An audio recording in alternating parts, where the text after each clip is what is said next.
महाराष्ट्राचे मनापासून आभार मानतो. त्यांनी आम्हाला इथे प्रयोग करण्याची संधी उपलब्ध करून दिली आणि आमच्या कलाकारांची ओळख करून देतो. प्रकाश योजना प्रणव सपकाळे,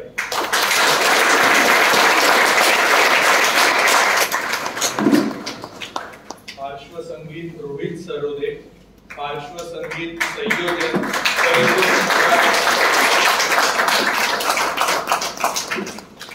साउंड विवेक विनोद सहाय्य श्याम चव्हाण. यातील कलावंत प्रणव प्रभाकर,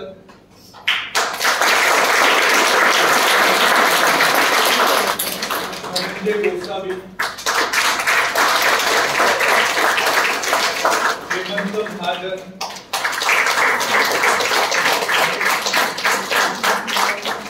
अनिता ताते,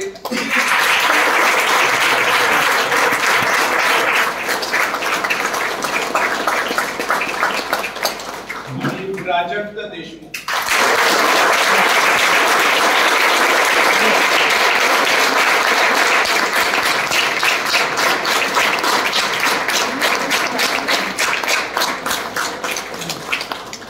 या नाटकाचे लेखक दत्ता पाटील आणि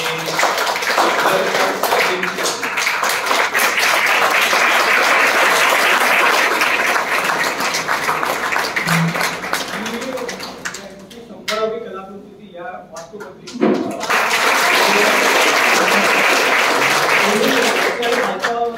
आतापर्यंत 100 प्रयोग वेगवेगळ्या दीर्घांकांचे झाले किंवा वाचन झालं आणि एक खूप गाजत असलेलं नाटक आम्हाला 100रावं म्हणून मिळालं.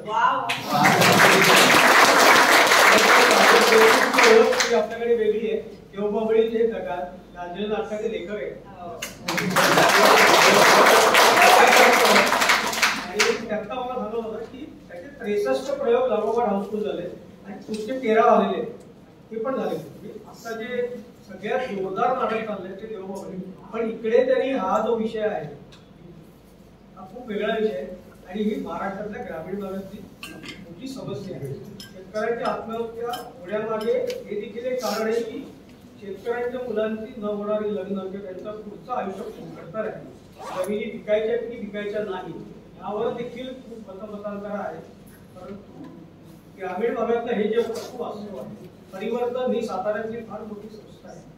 डॉक्टर दाभोलकरांचं त्याच्यामध्ये खूप मोठं पाठबळ होतं आणि अशा संस्थेने हा विषय घेऊन आणि नामवंत त्याच्यामध्ये त्यांच्याकडनं सल्ले घेतले किंवा त्यांनी मार्गदर्शन केलं. खूप मोठ्या व्यक्ती या नाटकाच्या मागे उभ्या आहेत. मी अधिक वेळ न घेता आमचे विश्वस्त युवराज मोहिते यांना विनंती करतो की त्यांनी बोलावं आणि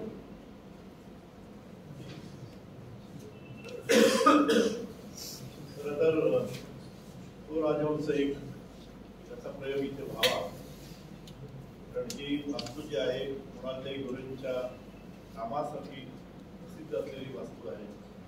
शेतकऱ्यांसाठी आणि एकूण सामाजिक विषयावर कुणालदेवी जो काही आवाज उठवला होता तर तो वेगवेगळ्या विषयावर त्याने आवाज उठवले होते आणि त्यामुळे अशा विषयाला धरून जी काही कलाकृती आहेत त्या आपल्या इथे व्हाव्यात असं आमची खूप इच्छा होती आणि त्यानुसार आमची स्नेहलच्या एका स्नेहल माझी भाची स्नेहल निकोटे तिच्या प्रदर्शनामध्ये प्राजक्तनं म्हटलं की आम्हाला करायचं आहे आणि त्या कार्यक्रमात हा कार्यक्रम आम्ही फिक्स करून टाकला आणि आता हा होतोय. इतका चांगला प्रेक्षक वर्ग इथे आहे.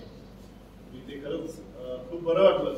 आज ही कलाकृती मी दुसऱ्यांदा पाहतो आज इथे होता आणि किती सुन्न होऊन जातात. शहरातल्या माणसांना हा अनुभव दिल्याबद्दल तुमचे आभार.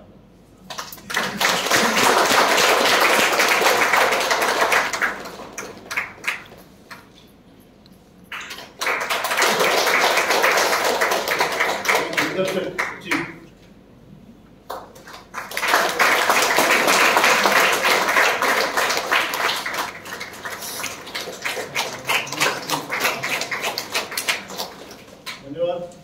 या महिन्यामध्ये 5 प्रयोग झाले वेगवेगळ्या याच्यावर.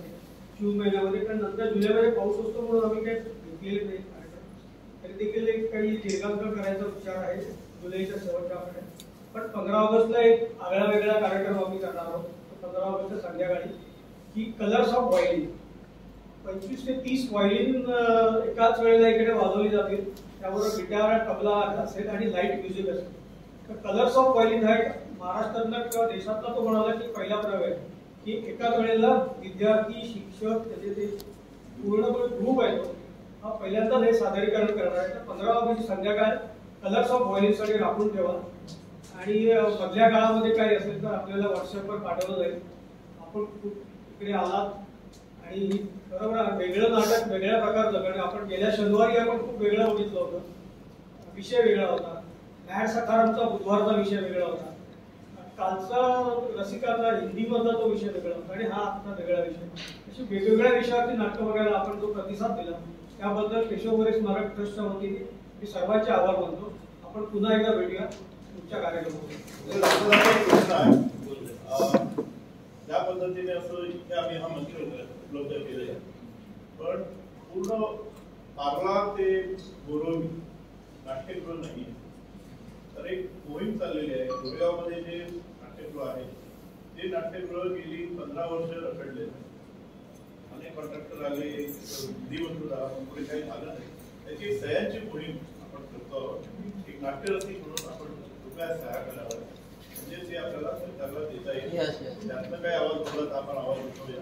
धन्यवाद.